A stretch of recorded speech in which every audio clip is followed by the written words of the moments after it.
Hello दोस्तों, एक बार फिर से स्वागत है आपका हमारे चैनल अननोन फैक्ट्स पे। बात उस समय की है जब डॉक्टर अब्दुल कलाम भारत के प्रिय राष्ट्रपति कुन्नूर के दौरे पर थे। वहां उन्हें पता चला कि देश के नायक फील्ड मार्शल सैम मानेकशॉ सैन्य अस्पताल में इलाज करवा रहे हैं। बिना देर किए कलाम जी अस्पताल पहुंचे। उन्होंने सैम के स्वास्थ्य का हाल जाना और बड़े स्नेह से पूछा, क्या आपको यहाँ कोई तकलीफ है? क्या मैं कुछ ऐसा कर सकता हूँ जिससे आपको सहज महसूस हो? कोई शिकायत तो नहीं है? सैम ने हल्के से मुस्कुराते हुए कहा, हाँ सर, मुझे एक शिकायत है। राम जी चिंतित हो उठे। उन्होंने तुरंत पूछा, क्या शिकायत है सैम? सैम की आंखों में देश प्रेम की चमक थी।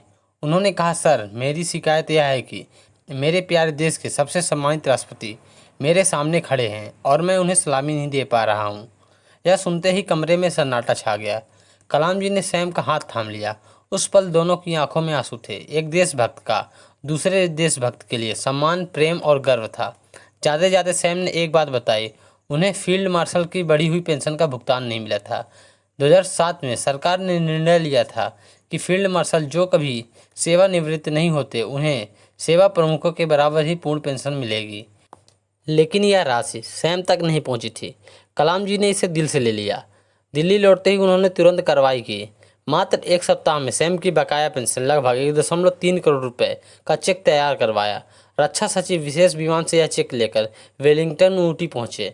लेकिन कहानी यहीं खत्म नहीं होती। सैम मानेकशॉ, जिन्हें सैम बहादुर के नाम से जाना जाता था, ने उस चेक को देखते ही एक ऐसा कदम उठाया जो उनके महान चरित्र को दर्शाता है। उन्होंने पूरी राशि 1.3 करोड़ रुपए सेना राहत कोष में दान कर दी। यह था सैम का देश प्रेम, निस्वार्थ, अटूट और प्रेरणादायक। डॉक्टर कलाम, जिन्होंने एक सैनिक की तकलीफ को अपना दायित्व समझा, और सैम मानेकशॉ, जिन्होंने अपने लिए कुछ न रखकर देश की सेवा को चुना, दोनों ही हमारे देश के नायक हैं।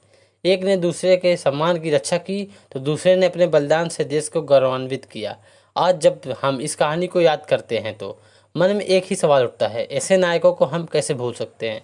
उनकी यह कहानी हमें सिखाती है कि सच्चा सम्मान, सच्ची देशभक्ति और सच्ची मानवता कभी खत्म नहीं होती।